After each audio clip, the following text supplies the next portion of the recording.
Welcome to your full moon forecast for November 2024.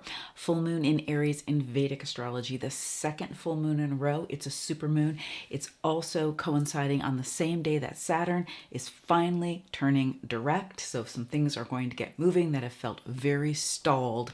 And this is really going to usher in an energy to help us to get some things going that really felt like they should have started with the last full moon in Aries. So this is going to bring some momentum. It's actually going to get some things started that have been absolutely stalled, especially with this aspect from Saturn and Saturn going direct.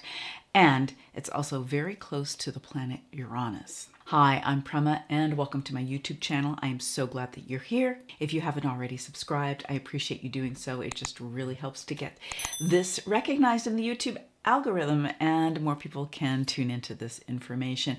If you don't know what your Vedic astrology ascendant or moon is, it's super useful information, and the free chart calculator will help you with that on my website. It is also, the link is down below, as well as the free Sacred Wealth Code quiz. And if you want a deep dive reading with me, then link is down below for all my readings so we can really get into what all the energy means for you personally and how you can use it to create your best next chapter. So this rare full moon that we are going to have on November 15th, which is a super moon, is in Aries, the second full moon in a row.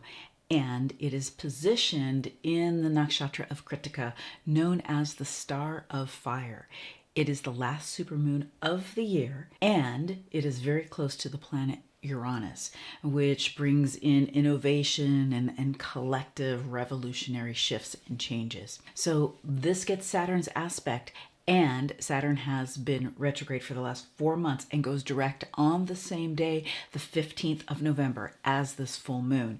So we're going to get that forward momentum and that restart. Now with Saturn, nothing happens quickly, but because it has literally been standing still, because it's stationed before it goes direct, we will feel that momentum start to move forward. So this full moon is at the very tail end of Aries, which means the sun, which has been debilitated in Libra in Vedic astrology, that is our great king. It is at the final degree of Libra, and just hours after this full moon, the sun moves into Scorpio. It's going to be quite happy and quite powerful there, and the moon slips into Taurus, where it is exalted actually in Krittika. So within hours, it's going to also be exalted at 3 degrees of Krittika in Taurus with Jupiter, and that is going to bring in some really powerful collective support and wisdom and grace. Last month, there would have been maybe some delays, some obstacles, and some of the things that you were trying to put into motion. And these obstacles will be removed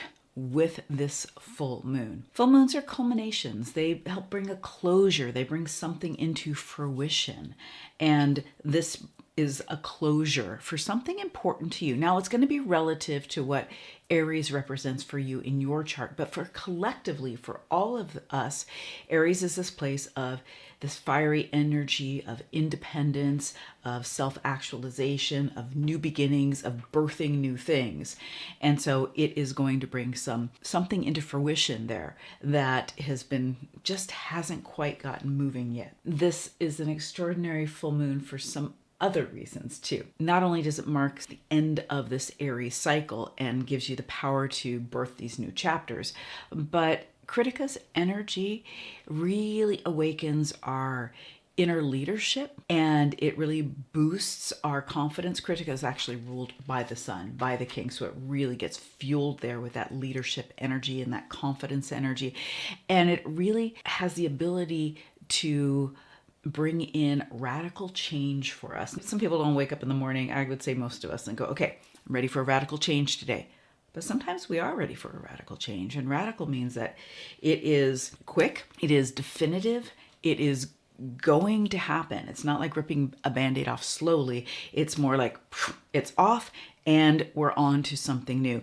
And Krittika just has this fiery energy. The god is represented here in Krittika, which is fire itself, and fire has the ability to purify and to burn things away. Saturn's direct motion, some of those obstacles that have been holding us back, and it really gives us this green light for our bigger goals and the plans that we have been nurturing. And the moon brings in that nurturing energy, the great nurturer, and maybe just doesn't seem like we've gotten them going. Now, this fiery energy also could be used in many different ways, and collectively there's some volatile fiery energy up. So be aware of how you are using your thoughts, your actions, what you're speaking, and the way you're being. And, a true honorable warrior stands up for what they're for, not what they're against. Otherwise, we're feeding what it is that we are standing against. But the honorable warrior is always at its best seeking truth and taking its direction from the divine. And the reason I bring up the honorable warrior too is because Mars rules Aries, and Mars currently happens to be in Cancer, where it's kind of debilitated there. It's not really at its strongest position and can really get caught in this emotional energy. I talk about this a lot in the November update, so you can refer back to the video on the November update, and I really go into that Mars energy. But there's collective emotional unrest for sure, and the problem is when we get caught in emotional energy, we don't always get to the truth, and we're not really moving from true intention and from truth. A lot of times we're just getting sucked up into the emotional drama. So watch that energy. Aries has the ability to also help us to birth those new ideas and to birth those new plans for those big goals. And, as we're coming up onto the end of the year, the calendar year, a lot of us start to think about our intentions for the next year. And I will actually bring you some support for that and some teaching on that and a video to help you creating your intentions for the new year, starting the new chapter of the new year. Aries always wants us to individuate, and there is where our individual authenticity fits into the collective. So this energy of being self-expressed, not being so compromised by our relationships is part of this Aries energy. So you might feel some relationship energy up as well. Mercury is going to go retrograde very soon. I talk about that in the November update as well. So communication, just watch your communication. That's the great communicator, along with this Mars debilitation energy in Cancer. Watch your communication, okay? Take a breath and think before you speak and write. Really important during this time. Now, Krittika can really help us to cut away the shadow energy. It really cuts away any of the BS. It's like Krittika just doesn't have any tolerance for that's not true. It's a very important nakshatra for it literally is represented by sword or by scissors and by fire, so it can cut and burn things away. The intention is to purify. Where don't you feel purified? What part of your life needs purification? Aries is that first house, so it's personality itself, it's personal purpose. But for everyone, Aries rules something in particular in your chart. Like for me, it's my 8th house. That's a house of transformation. For a Libra rising, it's going to be a 7th house of intimate and business partnership. So what are you being called to cut away? And using the chart calculator can help you know your chart if you don't know what it is, to know how to focus that energy even more so what's coming into sort of a culmination in that area of life. What in life wants to be burned away? This includes negative thinking, habits, what beliefs, are ready to be released, but it's there's the gentle release of things, and then there's just cutting it off. This is more of that energy of just cutting off. And sometimes that's useful. There's some things that we want to do that are better done. Let's just cut it off and be done with it. So really bring into your awareness, like, what is the shift that you are being called to? In the full moon healing circle, we will be working with this energy in a big, powerful way. We'll be channeling this energy for this, to really ignite that confidence in us to cut away, to release whatever isn't in alignment with our soul purpose, with our personal expression, so that we can stand really confidently and really certain of the path that is before us. Now, having said that, how can we be certain of the path that's before us? because most of it is the unknown.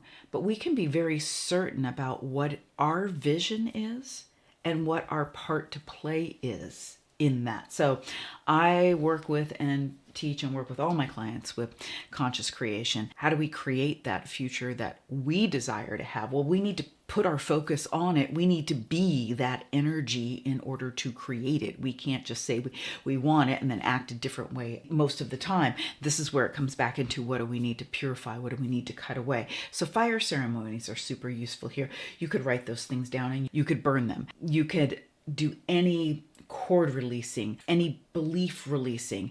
I'm going to be doing all of this in the full moon healing circle. We're going to really, again, not just release, but really cut it off and let go of any of the BS that's keeping us from being confident and being certain for that next chapter, that next goal, what it is that you want to consciously create so you can actually walk that path. So you're not just setting another intention and then another, month, year, 5 years goes by and you haven't created it. How come you haven't created it? Because you haven't aligned with it. You haven't become that energy, and that's releasing those shadow aspects that keep it. We have to pull those weeds, and that's a constant thing, and there's nothing wrong with it, and it doesn't need to be a big deal, and that's why I do the full moon healing circle. So it's just like, we're going to take a shower and brush our teeth every night. I tell all my clients and support them with releasing cords. We need to release our energetic cords.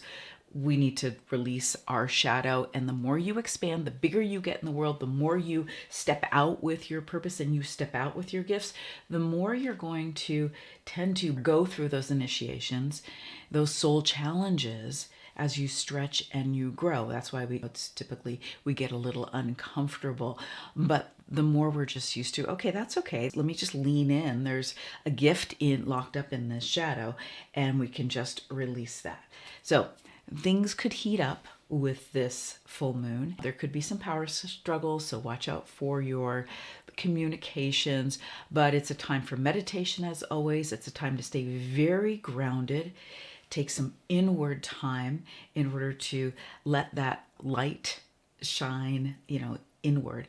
So when we have a full moon, we've got more light and more light of consciousness, so we can see more and we can see into the cracks in the places maybe we can't always see into. We can bring the light in there to illuminate, see what we need to see, release what we need to release, and gather up more of ourselves to walk forward more on our true path. I would love to know what's coming up for you with this full moon. Leave me any questions, leave me any ahas in the comments. Come and be with us in the full moon healing circle. I've also launched my Sacred Wealth Collective membership, which the full moon healing circle is part of, as well as a Q&A with personal readings and card readings, and also a private online community. And I also do a new moon teaching for the energy each month and reading and personal readings during that session.